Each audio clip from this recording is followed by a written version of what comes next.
So, welcome to Oak Music. We're doing something new today. We're doing an album review for the new album from Friends of Foes called State of Mind. Yep. Go pick it up. It's pretty good. Or stream it. Do whatever you want with it. Yeah, most people stream nowadays. Yeah. I think it's on all the platforms. Yeah. But it's cool to have a CD too, though. Oh, yeah. Well, vinyl, I think, is it. Yeah. Vinyl. I don't think they have a vinyl. I don't know if it's on vinyl. I'm sorry. If it's on vinyl, you should check that out too. Oh, definitely. So they formed in 2013. Yep. They started by releasing a full-length album called Chronophobic. Is that what it's called? Yeah, that's the name. I was curious on how to say it, but I think that's right. Mm-hmm. Yeah. So they've played with bands. They're indie alternative. Their sound essentially, right? Yeah. Yeah, you got different blends in there. This album kind of sticks more to I don't know, maybe there's definitely indie alternative with like jazz kind of undertones and things like that as well. Yep. And so who's in the band? It's a three-piece. Matt Stinn is he's on guitar and backup vocals. Yeah. Danielle Huot, I think. Huot. We're unsure on the pronunciation of the last But name. I think Huot sounds pretty Yeah, let's try that. She's on lead vocals and keys. And Keegan Stretch is on drums and backup vocals. Nice. Yeah. So, they're a local band from Saskatoon. They've played with bands like We Are the City, Royal Canoe, Rah Rah, Yes We Mystic. So if you're into any of that stuff, Then yeah, check them out for sure. definitely check that out. And if you're just into listening to something new and exciting, it's definitely worth a listen. Oh, for sure. Like this is it's definitely worth the listen for sure. Yeah. So I guess we should start it I off. think we should just dive right in. Yeah. So first song was Sharks. It was a really upbeat driving song. I thought it was a good way to start the album. It was attention grabbing, and this is like bass driven. Yeah. And I liked the way that the drums were like they border on over technical in this song in particular. Right. But they stay behind the line. Like it sounds quite good in this song. So I think it does a good job of setting up the album too. So you know, like, okay, so this is what the band is. This is what, the sound I'm going to be hearing throughout the rest of the album. yep. It, obviously it changes and ebbs and flows throughout the album, but I think the starting, Sharks, that starting song kind of gets you in the mood the right way. It doesn't The right way. the right way. Like Sullivan would say. Yeah. It doesn't lull you to sleep. It doesn't, it's not like overly aggressive where the rest of the album isn't overly aggressive or anything like that. So I think it kind of it just hits that right middle tone kind And of. I love the like pseudo breakdown in the middle of the song. Yeah, I said from the beginning, since my first listen, I feel like they do a really good job throughout the album of telling a story lyrically and musically. Like painting a picture, you said. Yeah, I think like in your head when you're listening to it, you can kind of visualize things, whether that be exactly what they're talking about or just feelings and sensations that different things the music makes you kind of think about. Yeah. So I think they do a really good job of that. Yeah, I agree. Yep. I think it's a strong suit for sure. Mm-hmm. So the next song is Lucky Penny. I think that's It was one of their single kind of. second one they released, I think. Yeah, The first one was Bare Bones, yeah, but they're definitely playing it a lot. So Lucky Penny was I thought it's a good song for sure. Yeah. It's not entirely my style of song. Yeah, they definitely change up the speed of the album a little bit here and kind of go to a more, it's almost happy-go-lucky kind of poppy, a little bit more poppy sound to it. Mm-hmm. But it has like it has that undertone of like it sounds really poppy and happy, but I don't necessarily think that the song is about poppy and happy things. No, I think that's just the way that they wrote the song. Which kind of that brings that song up a bit in my mind. Yeah, I think it's a good I think too where it sits. I think there's certain songs in this album that are good live, or will be better live than on the album. Mm-hmm. Then as opposed to like some songs just really work on an album setting and maybe not as well live, and that's why bands don't play them as often. Yeah, yeah. I think this is a live song. Yeah, for sure. This is one that they'll play like with. And if you're into this type of music, you're gonna like the song. Definitely. You know what I mean? Like I would say like for me, this one was a little too poppy, but at the same time, I liked it. Like they were trying hard. I think they were trying hard here to get away from a typical, like, alternative rock type of thing. Yeah, they were trying to be a little bit more, I think, a little indie there, and just explore some new sounds, which I think they do pretty well. Yeah, I think Danielle's voice is kind of suited to this type of song as well, for the most part. Yeah, it's a unique voice. It's you know, it kind of has this softness to it. Yeah, that kind of works in that. It does. Setting. Yeah. So yeah, overall, really good song. Mm-hmm. She's got a really good pocket for certain like high notes and stuff like that. Yeah, I think it her works well with her. So thing with her voice is I think she's got like areas where it's just perfect for their sound. Yeah, you know, like it just sits right in there, and it just works with both the guitars, the bass, the drums, the aesthetic of the song or the sound they're going for. It just really works really well. There's a few times in the album I feel like maybe they stretch that a bit, and it doesn't. Either she's in kind of a darker place or a quieter place vocally, and the music isn't quite jiving with that, or the opposite, going for the kind of the higher up range, and again just maybe not quite meshing perfectly with the music. But that's very limited, and being pretty critical of things. I think overall she's quite good. Oh, she's great. Really, really good.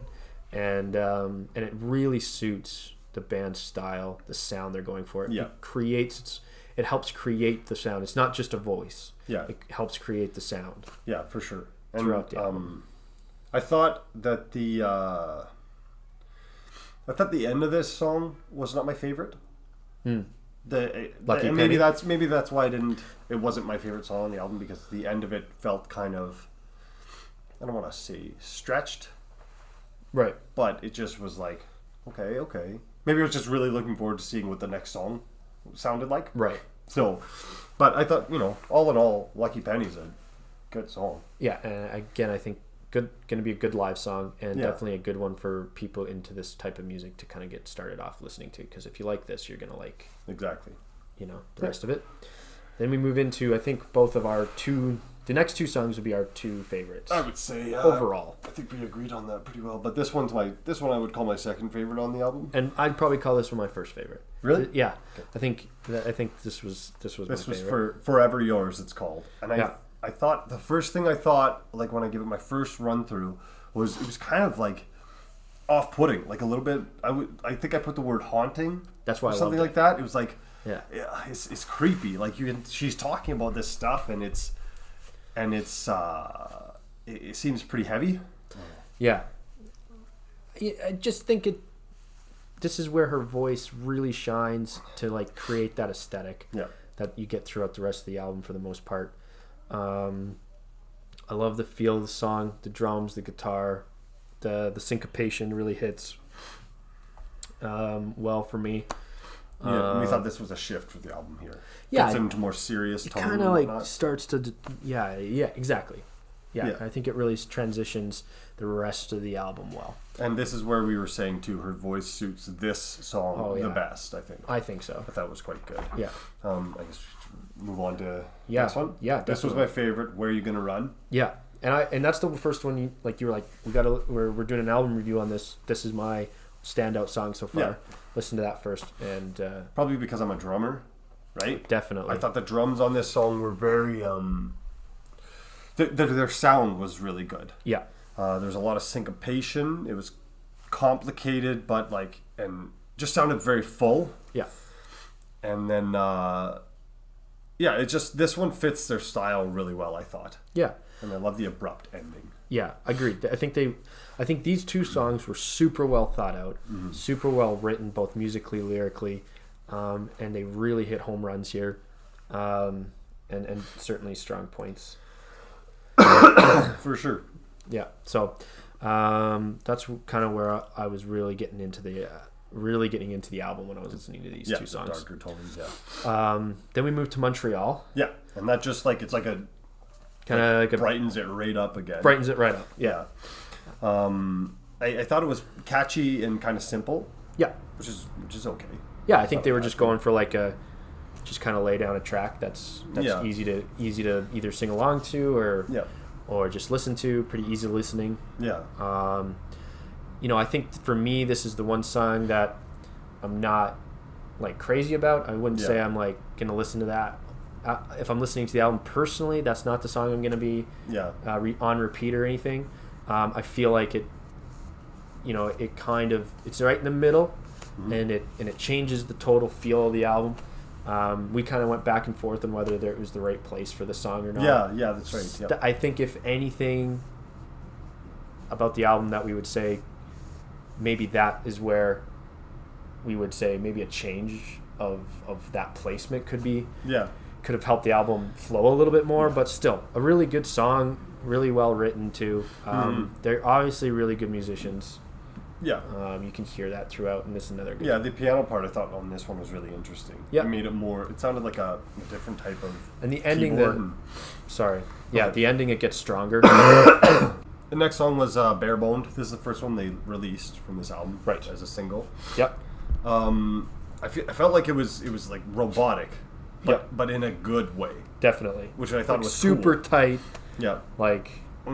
Everything is just clicking right in that song. Really good one. Yeah. And it transitions it back into the feel that you're going to get for the rest of the album. Yeah, exactly. Really well. Yeah, so it was a nice. Yeah, I like that song. That's probably in my top 5 from the album, top 3 maybe. Yeah. No, definitely a good one. Next one was Steady Motion. Yeah.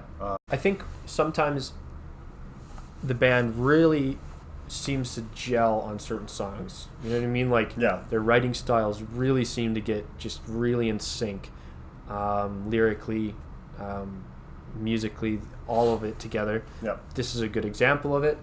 There's other songs that I think we've touched on already that maybe even better examples of it, but a really strong showing here as well. Yeah, definitely. So now we're going to transition into the last 2 songs of the album. Yep. So second last one was Talking Heads, and I think we both felt like this was going to be the best live song. Yeah. Because it sounds like it's just going to be like, there's a lot going on. It sounds like it'd be really good in a room. A lot of layers. Mm-hmm. The bridge at the kind of near the end there allows you to be completely free with that. You can really layer, and it's super well layered. This is my 3rd favorite song on the album. Yeah. And sure. This song is where the guitar tones and the voice style, they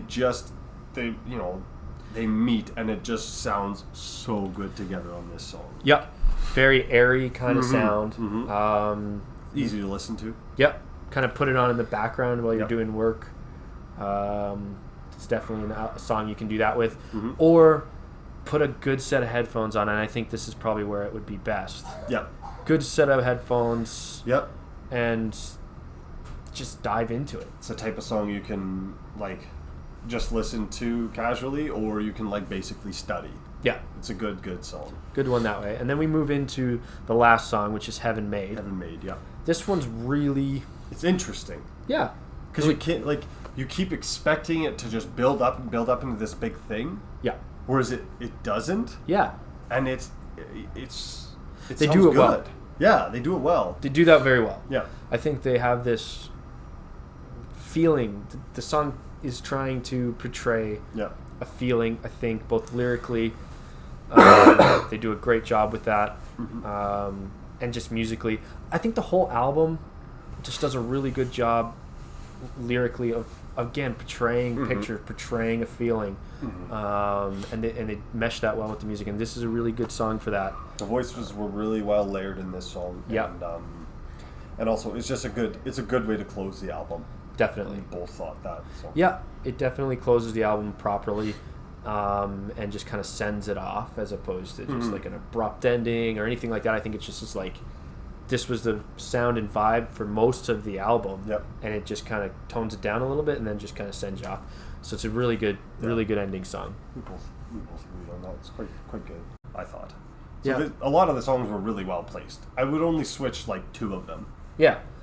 Yeah. But that being probably Montreal, and I don't even know where I would put it. So yeah, we weren't. I don't know what I would switch. We it debated with. that a lot. Yeah.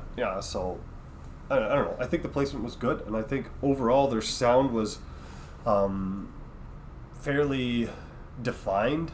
Yeah, they had figured it out, I think. Yeah, and it was well done. Like they did a good job of obviously writing everything together. Yeah. Well produced. Yeah, it sounds like they put a lot. They put a lot into it. A lot of thought. Yeah, for sure. So yeah, that's the whole album. In conclusion, I thought it was. Yeah, we're gonna do a little rating system. Yeah. So we both kind of wrote down a number, and then turned it over to see what we thought. Mm-hmm. And we actually had the same number. Yep. So we're gonna go with what's the rating system? 7 it's oak trees. Yeah, so it's the amount of oak trees out of 10, and 10 being a perfect album. Yep. This I think does really well. It was high. Yeah. 7.5 we both had. 7.5 out of 10. Really strong points in it, and I think if you're into this type of music, it's going to be one you're really going to enjoy listening to. Yeah, definitely.